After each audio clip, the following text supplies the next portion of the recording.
Bonjour à tous, bienvenue dans ce nouvel épisode de Un style, une gestion. Donc, on reçoit aujourd'hui Julien Pierre-Nouan, qui est directeur des études économiques et gérant du fonds Lazare Patrimoine.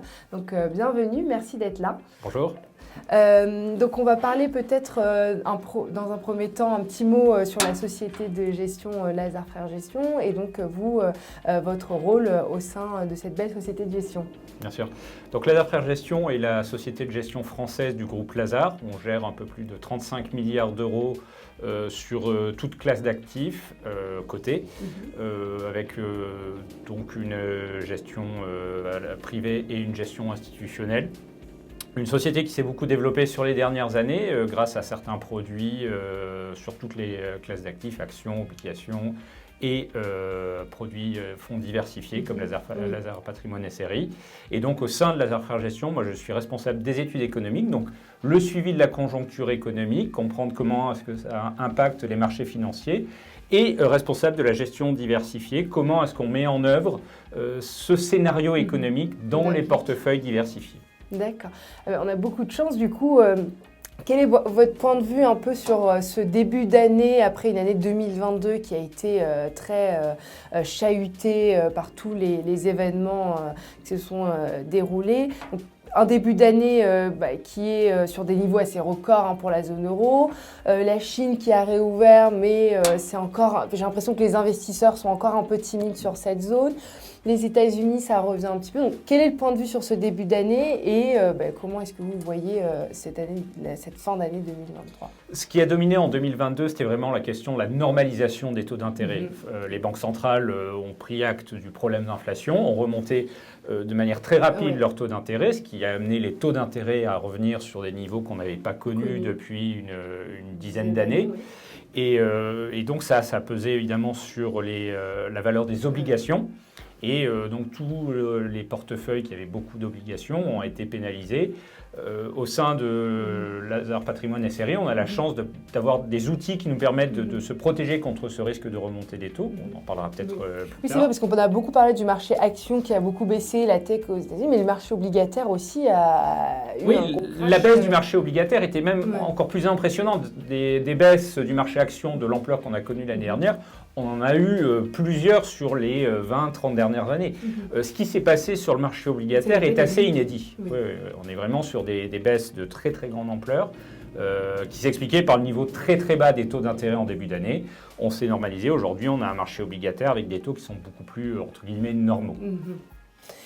Et alors, est-ce que ça va continuer d'augmenter? Est-ce que Christine Lagarde s'arrête, dit que le pic d'inflation est passé? Alors, on a des indicateurs, des chiffres économiques qui tombent, qui sont tantôt rassurants, tantôt on a du mal à lire. Alors, c'est vrai que c'est un peu compliqué en ce moment. Qu'est-ce qu'on fait? Alors, effectivement, on met les marchés de côté, mais si on regarde les indicateurs économiques, ce qu'ils nous disent, c'est que sur l'inflation, on a sans doute passé la phase d'accélération. On est aux États-Unis sur l'inflation hors alimentation énergie, celle que regardent les banques centrales.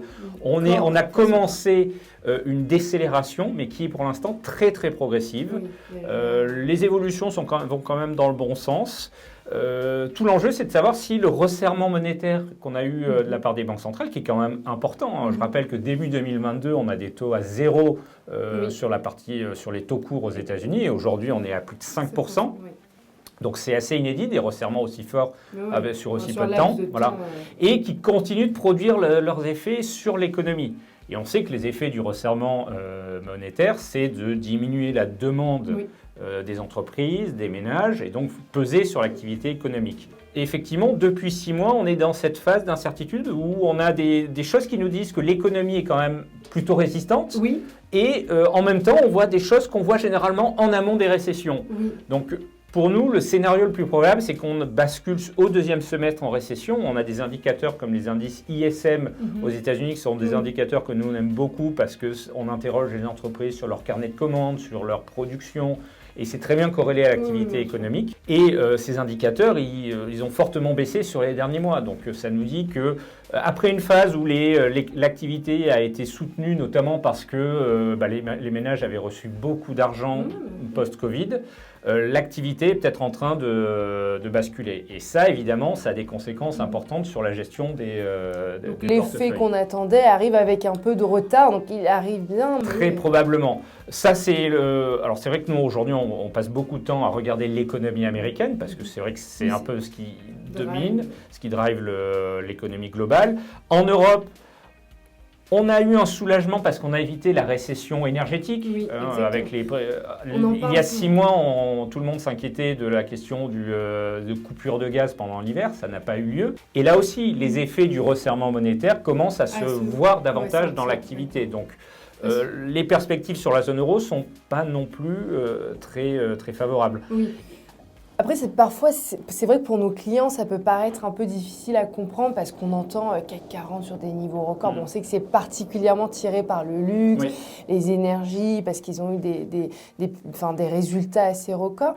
Mais est-ce qu'on pourrait aussi se dire, finalement, les entreprises, avec ce qui s'est passé pendant le Covid, elles ont tellement travaillé sur leur business model, sur améliorer les marges, couper, parce qu'elles ont finalement eu cette phase où elles ont revu leur business model, qu'en fait, d'une certaine manière, elles étaient plus robustes que ce qu'on aurait pu imaginer et que c'est pour ça que ça tient. Alors, il y a 2 choses. Il y a d'abord la redécouverte par les entreprises du pricing power. Oui. Les entreprises ont beaucoup augmenté leur prix dans cette poussée d'inflation, ce qui leur a permis en fait d'afficher sur les derniers trimestres des marges records. Oui. Et ces marges records, malheureusement, elles ont plutôt vocation à baisser parce que la capacité à augmenter les prix va diminuer avec le ralentissement de l'activité. Et par contre, on a les effets embarqués de l'augmentation des salaires notamment qui vont peser sur les charges des entreprises. Et donc nous, on a plutôt un scénario de baisse des marges sur les prochains trimestres. C'est vrai que ça a été un facteur de résistance important.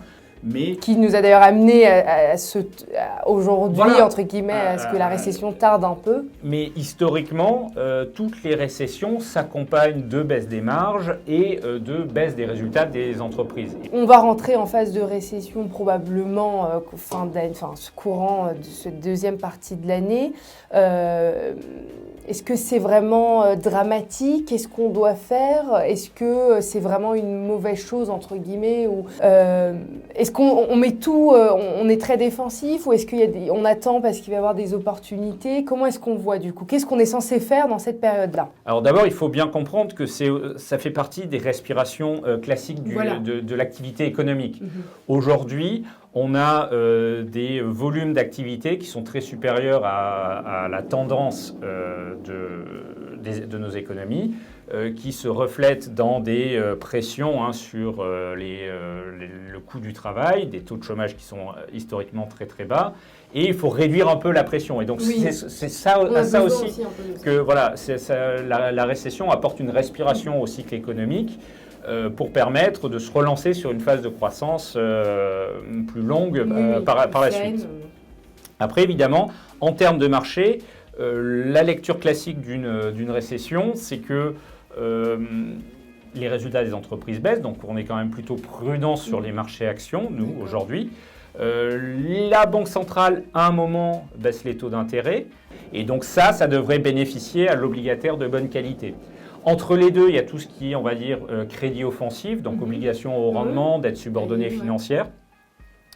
Ce sont des actifs sur lesquels les fondamentaux des entreprises sont plutôt dans un bon état aujourd'hui, mais où on peut avoir une contagion liée à la réduction de la liquidité qu'on a parfois dans des phases de stress de marché.